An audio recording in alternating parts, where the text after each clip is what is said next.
चलिए तो देखिए ये ऐसा दिख रहा है। पहला point, if fx is continuous at x equals to a, then existence of limit x equals to a, but converse is not true. Second, if fx is continuous at x equals to a, then function is well defined at x equals to a. Obviously अगर कोई function continuous था x equals to a पे, तो obviously function f of a पे defined रहा होगा। लेकिन reverse true नहीं है फिर से कि अगर f of a डिफाइंड है तो क्या फंक्शन कंटिन्यूस होगा? तो कांट से हमें निकालना पड़ेगा क्या वो f of a की वैल्यू लिमिट के वैल्यू के बराबर आ रही है। अगर आ रही है तो कंटिन्यूस रहेगा, नहीं तो नहीं। तो कन्वर्स में ध्यान दो, कन्वर्स क्या है। पहले फिर से पॉइंट नंबर 2 देखिए, अगर फंक्शन कंटिन्यूस होगा x इक्वल्स टू a पे, तो फंक्शन वेल डिफाइंड होगा x इक्वल्स टू a पे, बट कन्वर्स नॉट ट्रू है ना।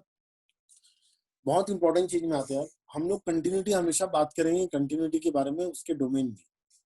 जैसे अगर आपको डोमेन के बारे में नहीं बोला जा रहा है ना, तो आप देखो जैसे fx equals to 1 upon x minus 1 है, आपको पता है x की वैल्यू 1 डालती है ना, अब आप वो भी आना चाहिए, अब आपको डोमेन निकालना, डोमेन इज स्पेसिफिक। आपको पता है इस फंक्शन का डोमेन इक्वल्स टू 1 पे मतलब ये फंक्शन डोमेन इसका एग्जिस्ट नहीं करता। इस फंक्शन का डोमेन x इक्वल्स टू 1 नहीं आएगा। तो इसका जो डोमेन आएगा ना, वो क्या आएगा? रियल नंबर में से 1 हटा दो। तो अगर पूरे रियल नंबर में से बात करोगे ना, तो फंक्शन डिसकंटिन्यूअस है x इक्वल्स टू 1। लेकिन आप सिर्फ डोमेन की बात करोगे ना, तो डोमेन पे ये कंटिन्यूअस कहलाएगा। क्यों? क्योंकि डोमेन पे 1 है ही नहीं इसके। तो इसके डोमेन पे 1 अपॉन x माइनस 1 के डोमेन पे x इक्वल्स टू 1 है ही नहीं, तो हम क्या कर सकते हैं फिर? तो डोमेन पे बात करोगे ना तो कंटिन्यूअस है, लेकिन आप पूरे रियल नंबर पे बात करोगे ना तो x इक्वल्स टू 1 पे डिसकंटिन्यूअस है। तो क्वेश्चन की लैंग्वेज में देखना पड़ेगा। फिर यहाँ देखो fx equals to 1 by x, x 0 डालोगे ना तो 1 बाय 0 होता है इंफिनिटी, तो x इक्वल्स टू 0 पे फंक्शन डिसकंटिन्यूअस है। 10x भी आप देखिए, 10x में ना इसके हर 90 डिग्री पे डिसकंटिन्यूअस होता है। बट अगर आप 10x का डोमेन देखोगे ना, तो 10x का डोमेन क्या होता है पता है? रियल नंबर में से पूरे पाई बाय 2 का आप हटा दो, तो पाई बाय 2 को तो ऐसे ही रिमूव करवा देता है 10x। तो डोमेन में वो कंटिन्यूस कहलाएगा 10x। बट पूरे रियल नंबर में बोला जाएगा कि पूरे रियल नंबर में कहाँ कहाँ डिसकंटिन्यूस है, तो हम बोलेंगे हर पाई बाय 2 पे डिसकंटिन्यूस है, ईच पाई बाय 2 पे। पॉइंट 4, इसको याद करने का मैंने एक ट्रिक बनाया है। देखो जितने भी पॉलिनोमियल फंक्शन होते हैं, ट्रिग्नोमेट्रिकल फंक्शन होते हैं, एक्सपोनेंशियल फंक्शन होते हैं और लॉगरिथमिक फंक्शन होते हैं, वो सब के सब ना डोमेन पे कंटिन्यूस होते हैं। इनका जो भी डोमेन होगा ना, पॉलिनोमियल फंक्शन का, ट्रिग्नोमेट्रिकल फंक्शन का, एक्सपोनेंशियल फंक्शन का, लॉगरिथमिक फंक्शन का, ये हमेशा कंटिन्यूस होते हैं इनके डोमेन में। तो आप इसको याद करने का एक ट्रिक बना सकते हो, वो मैंने बनाया है यहाँ पर। याद करने का एक तरीका है, वो है पटेल। ऐसा याद रखिएगा, Patel is continuous in its domain. ठीक है, ए को मैं ए को साइलेंट ले लीजिएगा, ए साइलेंट है, इसका कोई रोल नहीं है। stand for polynomial, T stand for trigonometry, E stand for exponential और L stand for logarithm। तो polynomial, trigonometrical, exponential और logarithm सबके सब कंटिन्यूस होते हैं उनके डोमेन में। जो भी उनका डोमेन रहेगा ना, उसमें कंटिन्यूस ही कहलाते हैं। जैसे ट्रिग्नोमेट्री में 10x है, 10x के डोमेन में पाई बाय 2 आता ही नहीं है, तो हम ट्रिग्नोमेट्री में 10x को बोलेंगे कंटिन्यूस डोमेन में। बट लेकिन हमें बोला जाएगा पूरे रियल नंबर में चेक करके बताओ, तो पूरे रियल नंबर में हम बोल देंगे कि हर पाई बाय 2 पे वो डिसकंटिन्यूस। तो फर्क है दोनों स्टेटमेंट में। तो Patel is discontinuous in sorry continuous in this domain, ये याद करने का टेक्निक है। ये देखिए आप जैसे पूरे रियल नंबर में देखिए, ये बहुत ही जबरदस्त एग्जांपल है, ग्रेटेस्ट इंटीजर एक्स और fractional x. Greatest integer x और फ्रैक्शनल एक्स ना पूरे के पूरे इनका डोमेन क्या होता है पता है? ग्रेटेस्ट इंटीजर एक्स ये बोलता है कि हमारे अंदर में कुछ भी डाल दो हम आउटपुट देंगे। फ्रैक्शनल एक्स भी यही बोलता है कि हमारे अंदर में आप कुछ भी डाल दो हम आउटपुट आपको दे देंगे, लोड मत लेना ज्यादा। तो बट ग्रेटेस्ट इंटीजर एक्स और फ्रैक्शनल एक्स दोनों के दोनों इंटीजर्स पे डिसकंटिन्यूस होना चालू कर देते हैं। ग्रेटेस्ट इंटीजर एक्स ना जैसे 1.3 डालोगे ना उसके अंदर में, तो आउटपुट 1 आएगा। अगर आप 1 डाल दोगे ग्रेटेस्ट इंटीजर में तो भी आउटपुट 1 आएगा, बट आप 0.9 डालोगे तो आउटपुट 0 आ जाएगा। तो 1 के जस्ट पहले और 1 के जस्ट आगे ग्रेटेस्ट इंटीजर एक्स में बहुत उछाल आता है, बहुत ब्रेक आ जाता है। तो ग्रेटेस्ट इंटीजर एक्स और फ्रैक्शनल एक्स अपने डोमेन में डिसकंटिन्यूस है, हर इंटीजर पे डिसकंटिन्यूस है ये। तो ना ये ग्रेटेस्ट इंटीजर एक्स और फ्रैक्शनल एक्स ये दोनों के दोनों ना तो पॉलिनोमियल कहलाते हैं, ना तो ट्रिग्नोमेट्रिकल कहलाते हैं, ना तो एक्सपोनेंशियल, ना तो लॉगरिथम। तो इसलिए हम लोग इनको बोलते हैं कि ये अपने डोमेन पे डिसकंटिन्यूस है। ये अलग ही कैटेगरी है ना, ग्रेटेस्ट इंटीजर एक्स और फ्रैक्शनल एक्स। तो ये तो इसका ग्राफ बनाया मैंने, ये ग्राफ है फ्रैक्शनल एक्स का और मैंने अगर ग्रेटेस्ट इंटीजर एक्स का नहीं बनाया तो अभी बना दे याद दिला देता हूँ आपको कि कैसे इसका ग्राफ हुआ करता था। फ्रैक्शनल एक्स का ग्राफ देखिए, ग्रेटेस्ट इंटीजर एक्स का ग्राफ देखिए ऐसा होता था, ये ऐसा, और ये ऐसा आता था, यहाँ से ऐसा चालू होता था, ये ऐसा, फिर ये ऐसा, फिर ये ऐसा, फिर ऐसा स्टेप अप बनता था। हर इंटीजर पे टूट जाते थे इन लोग, ये ऐसा, फिर ये ऐसा, तो हर इंटीजर पे इन लोग टूटते थे। तो ये ग्रेटेस्ट इंटीजर एक्स का ग्राफ है, ये इसका। तो आपको दिख रहा है बहुत क्लियरली, ग्राफ से भी आप बता सकते हैं कि ये हर जगह हर इंटीजर पे डिसकंटिन्यूअस है।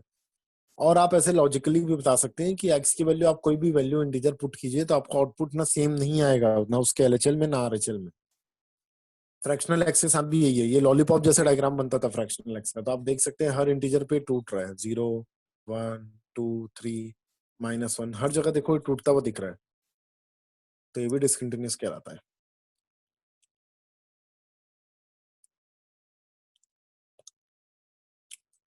देखिए पॉइंट फंक्शन जो होते हैं ना, पॉइंट फंक्शन हमेशा कंटिन्यूअस कहलाते हैं। क्या होता है पॉइंट फंक्शन? जिसके डोमेन में सिर्फ सिंगल एलिमेंट आता है उसको बोलते हैं हम लोग पॉइंट फंक्शन, जिसके डोमेन में सिर्फ सिंगल एलिमेंट, तो याद रखना उसको हम लोग बोलते हैं पॉइंट फंक्शन। और कहलाते हैं पॉइंट फंक्शन, क्या कहलाते हैं? जिनके डोमेन में केवल एक ही एलिमेंट आ रहा है ना, उसको हम लोग बोलते हैं पॉइंट फंक्शन। जैसे कि ये देखो, ये रहा डोमेन उल्टा सीधा लिख के आ गया ना यहाँ पर, इसका डोमेन ये है, ये डोमेन जो है ना वो इसका है, और ये वाला जो डोमेन है वो इसका है। 1 - x का डोमेन निकालना है तो क्या करूंगा, 1 - x should be greater than 0। Solve करोगे तो x should be less than 1 आएगा। तो इसका √1 - x का x लेस देन 1 है, √x - 1 का x ग्रेटर देन 1 है, तो दोनों में कॉमन x क्या रहेगा? सिर्फ सिंगल एलिमेंट 1। तो ये सिंगल एलिमेंट है, और किसी भी फंक्शन का सिंगल एलिमेंट आता है डोमेन में तो आउटपुट भी सिंगल आएगा, तो कंटिन्यूस, ये एक पॉइंट फंक्शन कहलाता है।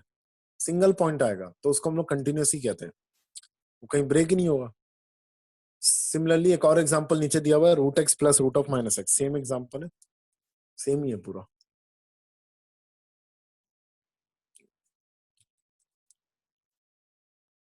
Continuity in an interval, continuity in interval का मतलब क्या होता है कि कोई फंक्शन अगर a, b पे आपको चेक करना है, a से b में कहीं पर डिसकंटिन्यूस तो नहीं है, तो पूरे इंटरवल पे देखने के लिए मैं क्या करूंगा पता है? उनके हर एक पॉइंट पे मैं चेक करूंगा, but including not including a and b।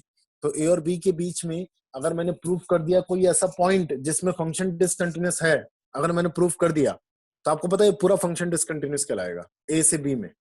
अगर इंटरवल बात हो रही है तो, कि बोला गया चलो भैया 2 से लेकर 10 तक के चेक करके बताओ, तो 2 से 10 में मैंने चेक किया, 7 पे डिसकंटिन्यूटी आ रही है, तो आई कैन से कि 2 से 10 में डिसकंटिन्यूटी है, क्योंकि इंटरवल की बात किया था क्वेश्चन ने। तो फंक्शन का अगर आप कोई भी पॉइंट पे, ए से बी के बीच में कोई भी पॉइंट पे डिक्लेयर कर दिए आपने कि फंक्शन डिसकंटिन्यूअस है कोई एक पॉइंट पे भी, तो पूरे इंटरवल पे डिसकंटिन्यूटी कहलाएगा, कहलाने का तरीका है वो। लेकिन ओपन इंटरवल ए से बी में क्या होता है, बस एक नया चीज क्या हो जाएगा, एक क्लोज इंटरवल ए से बी में एक नया चीज क्या हो जाएगा, ये देखिए मैं क्या करूंगा, ए पे भी चेक करूंगा, अब ए भी इंक्लूडेड है, तो ए, एफ ऑफ ए, और ए के जस्ट आगे एफ ऑफ ए प्लस, ये तो कहीं लिखा हुआ है मैंने, एफ ऑफ ए और ए के जस्ट आगे ना, ये देखो ए के जस्ट आगे, क्योंकि ए के पहले नहीं जाना है आपको, ए तक ही जाना है, ए के जस्ट आगे, और एफ ऑफ ए,